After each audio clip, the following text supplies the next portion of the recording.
Semoga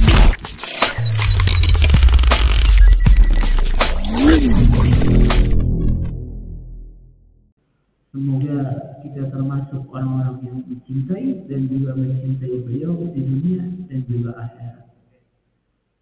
Berbicara tentang cinta, terdapat sebuah kisah waktu itu Abu Lahab ini udah meninggal, udah cabut nyawanya oleh Allah. Dia ini memerangi Rasulullah SAW. Dia cerita sama yang bertemu dalam mimpinya, saya ini setiap hari Senin diringankan azab bagi saya. Ditanya, kenapa? Nah, di kisah itu juga disebutkan bahwa setiap hari Senin itu keluar dari tangannya semacam manisan. Jadi setelah diringankan juga dapat minuman. Wallahu a'lam au kama qala. Karena waktu Rasul Muhammad lahir pada hari Senin, beliau dapat kabar dari budaknya bahwasanya dia dapat ponakan bernama Muhammad. Di budaya Arab, kalau kita dapat kabar gembira itu biasa dikasih hadiah. Nah, dia dikasih hadiah, bebas, dimerdekakan. Sebab itulah dia mendapat keringanan azab kubur. Itu seorang yang kafir kepada Allah mendapat keringanan azab kubur. Lalu bagaimana seorang yang masih dalam keadaan beriman dan dia berbahagia dengan kelahiran Rasulullah Muhammad sallallahu alaihi wasallam.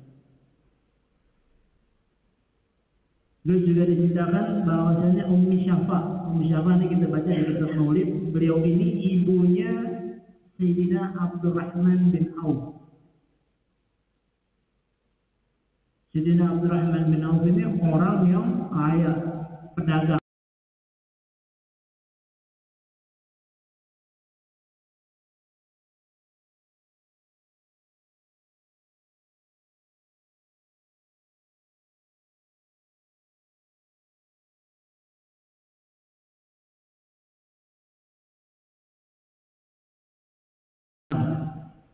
Hampir bahkan semua dagangan yang beliau jual itu laku.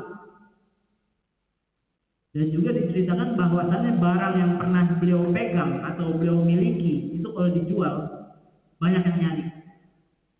Saking Masya Allah. Terus pertanyaannya, kenapa bisa seperti itu? Karena ibunya ini Ummi Syafa memegang Rasulullah SAW ketika lahirnya beliau, dan keberkahan itu turun kepada Sayyidina Abdurrahman bin Auf. Bahkan diceritakan bahwasanya beliau ini pengen miskin, beliau beli korma yang busuk akhirannya biar miskin.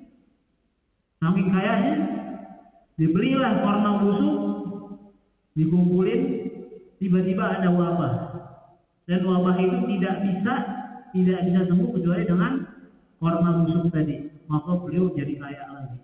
Itu berkah karena ta'alluq kepada Rasulullah SAW, karena bersambung kepada Rasulullah SAW.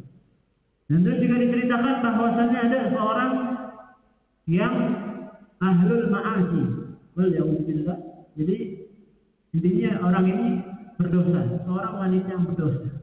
Tapi ditanyakan di dalam mimpinya, bagaimana keadaanmu? Bagaimana keadaanmu di alam kubur? Lalu dijawab oleh beliau, Allah mengampuniku. Karena apa? Karena saya rindu kepada Rasulullah sallallahu alaihi wasallam. Dan setelah saya wafat, dikuburkan, ada suatu suara bahwasanya kami malu untuk menyiksa orang yang mencinta dan merindu kepada Rasulullah SAW. dan tugas kami akan membuatnya bertemu dengan sang kekasih Rasulullah SAW. Itu adalah sebuah cinta, itu adalah sebuah keterhubungan kepada Rasulullah SAW, dan bahwasanya cinta yang tidak akan pernah membuat kita kecewa adalah kita mencintai Rasulullah Sallallahu Alaihi Wasallam. Dan di antara sebuah kisah yang Al-Bagir dapat bahwasanya dulu ada sahabiah Rasulullah SAW. Kita berbicara tentang karimnya beliau. Karim ini dermawan. Jadi sebelum kisah yang ini, ketika itu Rasulullah SAW didatangi sahabat. Wahai Rasulullah, saya butuh ini, saya butuh sesuatu. Tapi Rasulullah SAW di situ belum bisa membantunya. Tapi beliau bilang apa? Engkau pergi ke si fulan, minta dengan namaku. Itu Rasulullah SAW. Dan ketika itu juga ada sahabiah. Rasulullah sedang memegang korma. Rasulullah Shallallahu Alaihi Wasallam sedang memakan dan memegang korma. Dia dengerin. Rasulullah Shallallahu Alaihi Wasallam sedang makan korma dan memegang korma. Diminta sama sahabiah, wahai Rasulullah, saya minta kormanya. Dikasih, dikasih. Bukan yang di tanganmu, wahai Rasulullah, tapi yang di mulutmu. Bayangin. Yang di mulutmu, wahai Rasulullah, dikeluarin, dikasih, dan dimakan. Itu berkahnya Rasulullah. Itu saking cintanya Rasulullah SAW kepada kita umatnya. Maka tugas kita adalah menambah cinta kita dan meminta kepada Allah untuk mencintai Rasulullah dan juga dicintai Rasulullah. Semoga kehadiran kita semua di sini dapat membuat Rasulullah bahagia melihat kita semua kelak di akhirat dan juga di dunia. Wa ila hadratil habib al-Mustafa sallallahu alaihi wasallam. A'udzu billahi minasyaitonir rajim. Bismillahirrahmanirrahim. Alhamdulillahirabbil alamin. Arrahmanir rahim. Maliki yaumiddin. Iyyaka na'budu wa iyyaka nasta'in. Ihdinas siratal mustaqim. Siratal ladzina an'amta 'alaihim ghairil maghdubi 'alaihim waladdallin. Amin. Subhanallah wa bihamdihi asyhadu an la ilaha illa anta